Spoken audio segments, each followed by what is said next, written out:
Hello! Bon ben voilà de retour. J'espère que vous allez bien. Moi je vais bien après 15 jours passés avec mon petit garçon à vivre d'autres choses, à penser à d'autres choses et c'était bien d'ailleurs parce que parce que ça fait du bien aussi de vivre l'instant présent, d'apprécier ce qu'on nous offre et d'être dans ce moment voilà de vivre ce qu'on a envie de vivre sur l'instant et de pas anticiper sur ce qui va se passer parce que là, bien sûr, voilà, ça y est, dans moins d'une semaine, c'est le grand départ. Mais anticiper, c'est se mettre des espèces de petites peurs, de barrières, de choses pas confort. Alors oui, il y a l'adrénaline, il y a plein de choses aussi positives, les émotions sont là, mais c'est bien de vivre l'instant présent. Et ça m'a permis ça, et ça me permet ça encore aujourd'hui.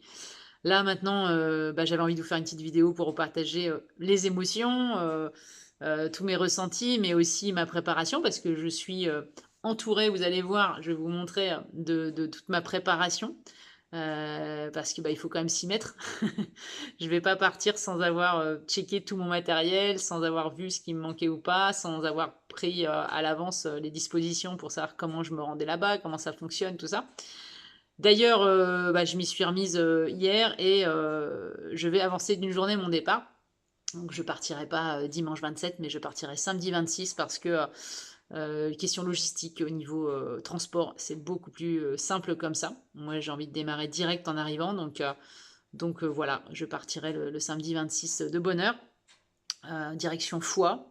Et ensuite de Foix, j'arriverai à Montgaillard pour démarrer les sentiers Qatar. Et bah, je suis très heureuse. Je suis pas impatiente comme je l'ai été pour partir à Compostelle. Je suis remplie de gratitude, de plaisir de pouvoir vivre les instants que je suis en train de vivre là actuellement, de préparation. Je suis en train de me poser plus des questions de logistique. Tout ça, ça fait partie du chemin, de l'aventure. Et j'apprécie cet instant. J'apprécie mon confort aussi parce que bah, je suis allée voir la météo. Et elle est pas bonne du tout. Donc ça va être très compliqué dans le sens où il y aura beaucoup de pluie. Et je sais pour avoir préparé à l'avance hein, mon, mon périple, j'ai quand même regardé beaucoup de vidéos sur les sentiers Qatar et je me rappellerai toujours d'une vidéo d'un couple qui sont partis les faire et ils ont passé quasiment tous les jours sous la pluie. Et mentalement, ça a été très très dur pour eux. Je leur tire mon chapeau et je pense que je vais pas être loin d'affronter ce qu'ils ont affronté. Donc, mais je suis heureuse parce que bah, j'ai la chance de pouvoir y aller, j'ai la chance d'être debout, j'ai la chance de pouvoir avoir mes pieds pour le faire. Peut-être que oui, il y aura des moments très inconfortables, donc je profite de mon confort actuellement et je serai contente de le retrouver après. Mais je sais aussi que bah, je vais être en pleine nature, connectée à elle, reconnectée à mes sensations, découvrir des nouvelles choses sur mon corps.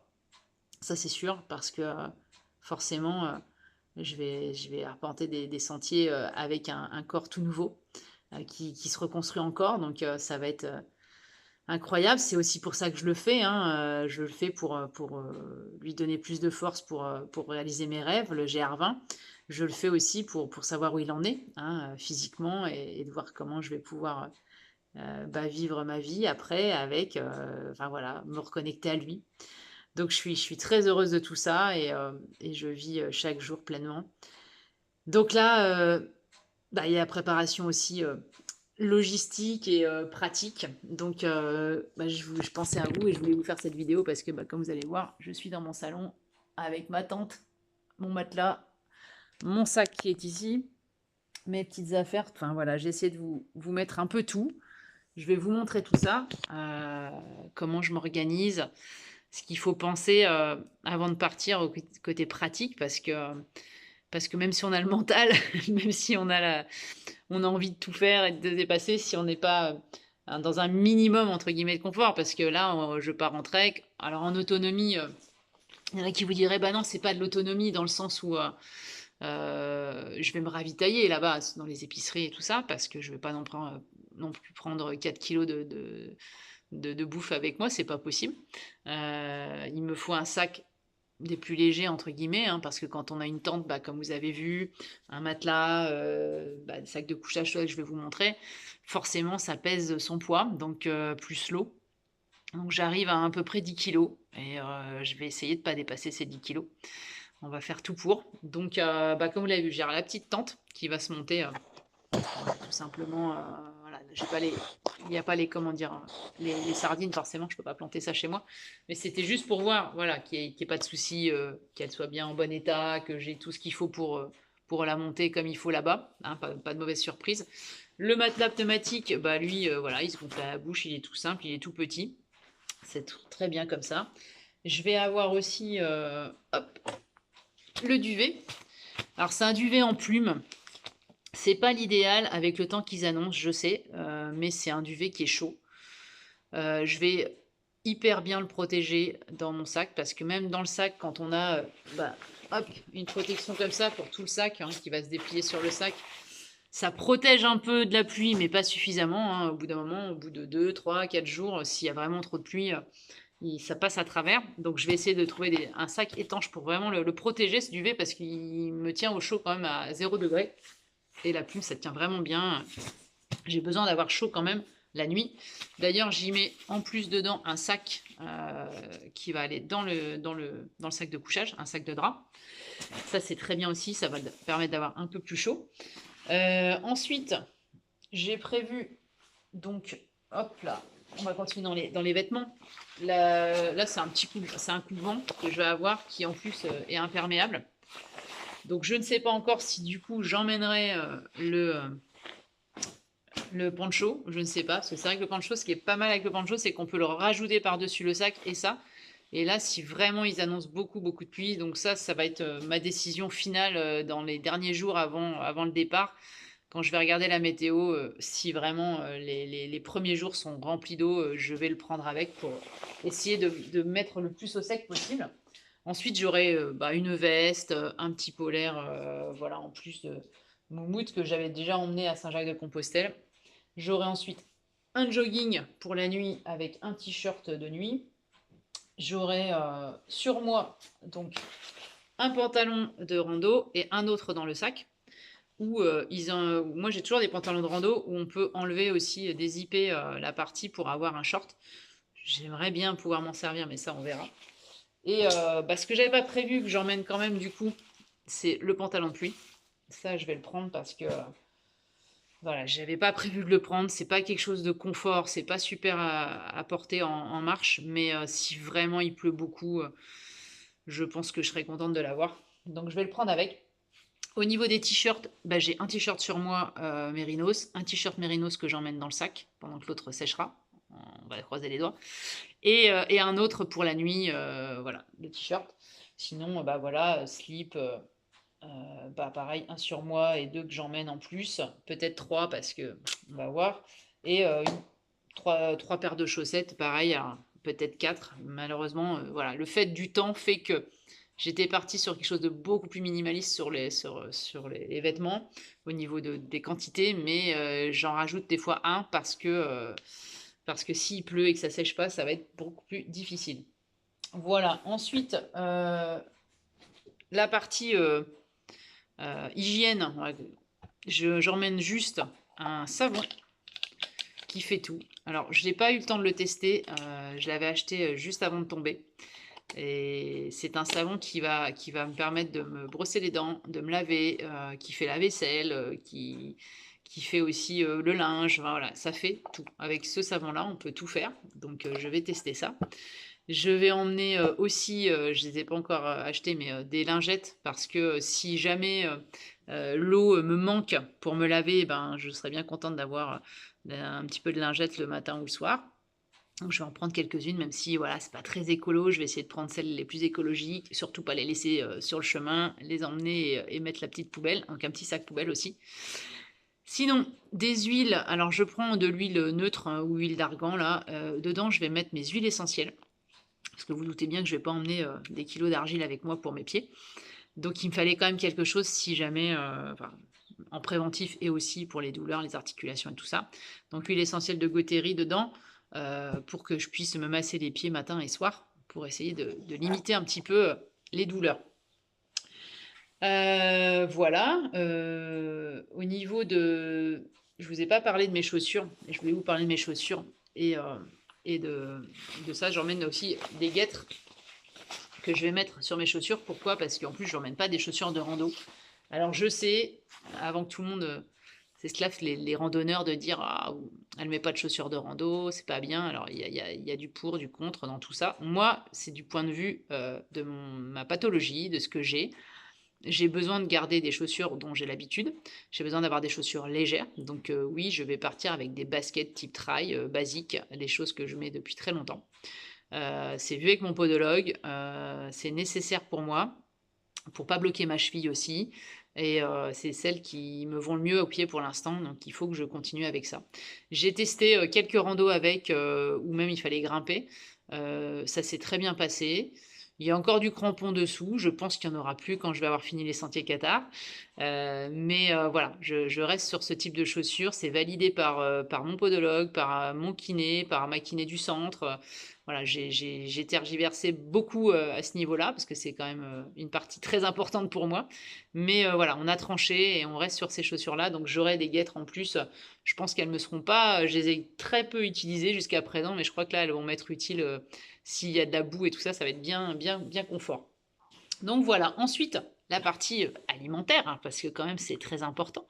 Je suis heureuse d'ailleurs de pouvoir, vous partager, ce pourquoi ma chaîne était vouée à la base, hein, c'était mon alimentation carnivore, avec des sentiers de randonnée, et vous montrer qu'on peut, s'alimenter, en kéto-carni, et avoir la force nécessaire pour aller faire, des chemins, voilà, de dénivelé, de force, d'endurance, sans problème avec cette alimentation et que surtout c'est simple, hein.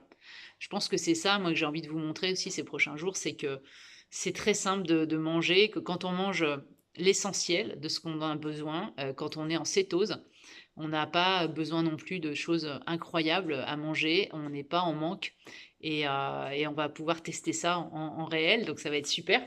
J'emmène donc avec moi le petit matériel, ça c'est une petite bouteille de gaz dedans avec, la possibilité donc, voilà de hop, je vais vous montrer, je vous montrerai en direct, hein. Là, j'enlève la bouteille de gaz, je la clipse dessus, ça va me faire un réchaud et ça va me permettre voilà, de chauffer mon eau.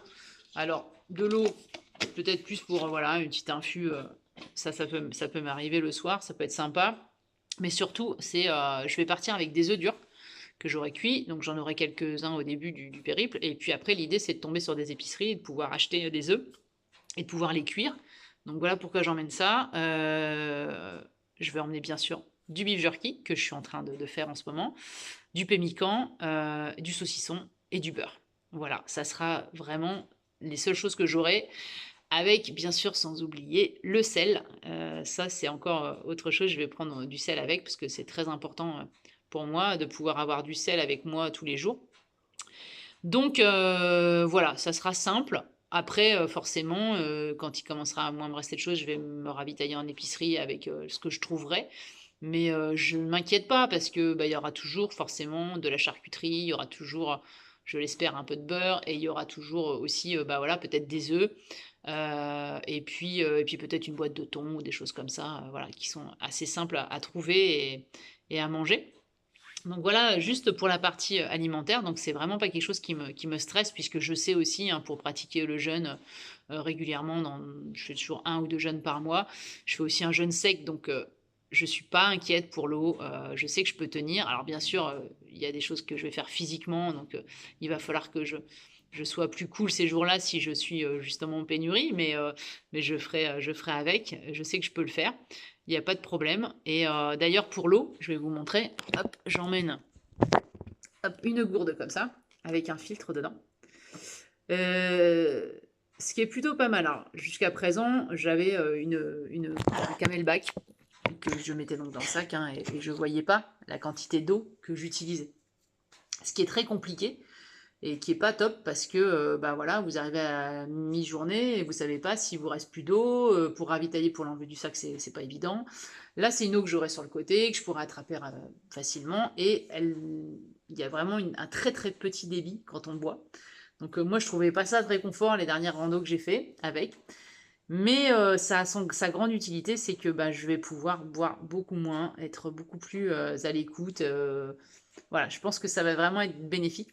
J'ai quand même commandé et je ne les ai pas encore reçues, c'est des petites gourdes souples avec un autre filtre dessus. Comme ça me fera deux apports.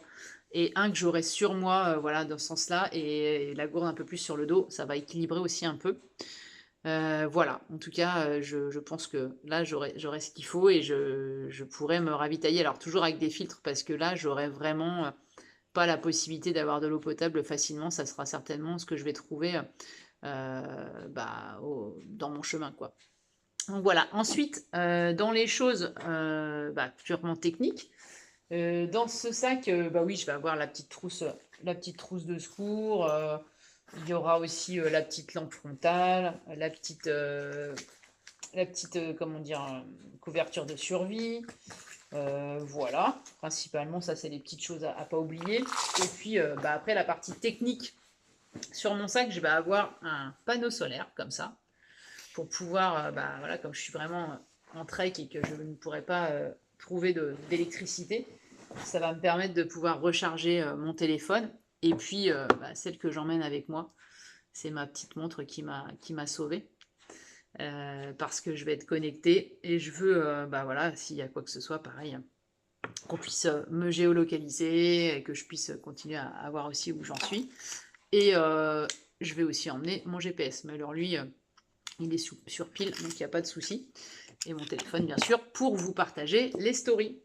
Donc, bah voilà, je crois que j'ai fait le tour à peu près de ce que je vais emmener. Ça sera, voilà, tout ça dans le sac.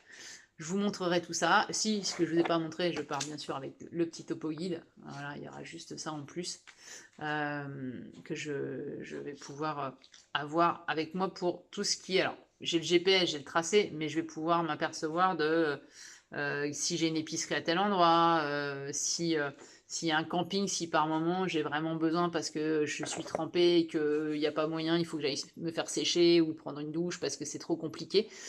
Je pourrais aussi voilà, avoir accès à certains contacts, à des numéros dedans et tout ça. Donc je prends ça avec. Et puis voilà, ça sera déjà pas mal, beaucoup de choses. Voilà, j'ai plus qu'à tout ranger dans le sac et à tout checker. Enfin voilà, tout est checké. Il n'y a plus qu'à récupérer deux, trois petites bricoles qui me manquent encore cette semaine. Et à finir de préparer bah, ce que j'emmène parce que voilà, comme c'est déshydraté, tout ça, il faut que je prépare. Et j'ai hâte de vous partager bah, ces moments-là, de vous donner un peu mon ressenti et puis que vous puissiez vivre avec moi bah, toutes ces émotions. Ce qui va se passer, c'est quand même assez incroyable après cette chute du 8 août 2023 de avoir pu sortir de ce lit et d'être là aujourd'hui et de pouvoir retourner dans mes forêts, dans mes montagnes, de pouvoir partager avec vous de magnifiques paysages, je suppose, parce que voilà, j'ai pu voir des images déjà merveilleuses, donc j'ai hâte de vous partager tout ça. Et ben, je vous souhaite un bon week-end de Pâques. J'espère que voilà, vous avez du beau temps, vous, de votre côté, et que vous mangez pas trop de chocolat, parce que voilà, juste pour faire un petit plaisir comme ça, mais profitez du chocolat noir au moins, ça sera bien. Et puis ben, je vous dis à très vite pour une nouvelle aventure. Donc, je vous dis de me suivre en story sur Instagram si vous avez envie de me voir tous les jours. Ça sera sur Instagram à partir du 26 avril. Et puis, si vous voulez après bah, voir d'autres choses, ce sera des vidéos plus longues que je mettrai, mais ça sera peut-être plus quand je vais rentrer ou voilà, une fois ou deux dans la semaine. Mais c'est vrai que ce sera plus pratique pour moi de mettre un format Instagram en story régulière pour vous raconter un peu bah, où j'en suis, comment ça se passe, tout ça, tout ça. Voilà, ben, je vous souhaite un bon week-end. À plus.